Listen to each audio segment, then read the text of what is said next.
This is a tutorial on how to edit a divider in Squarespace. Dividers are fantastic for breaking up content and adding visual flair. Let's start by looking at the divider at the top of our page. To begin editing, simply click on the Edit Section button located on the right side of your screen. This will open up the Section Editing panel. Within this panel, navigate to the Styling options and locate the divider toggle. If you don't see it on, go ahead and switch that on. You'll instantly see some divider options.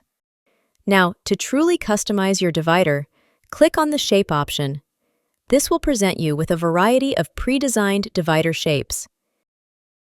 Feel free to click through them and see how they transform your page.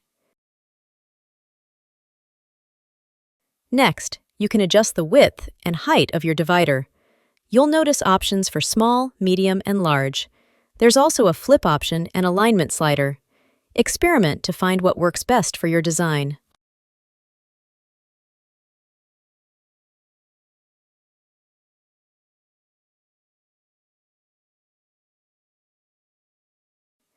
Once you're happy with the shape and positioning, let's move to another divider example at the bottom of the page. Here, we'll demonstrate how to remove the divider's stroke or outline. Again, click Edit Section and head back to the Styling options. Under Divider, make sure the toggle is on, and then select the Shape icon. That's it. You've successfully learned how to edit and customize dividers on your web page. Experiment with different shapes, sizes, and colors to create unique and engaging layouts.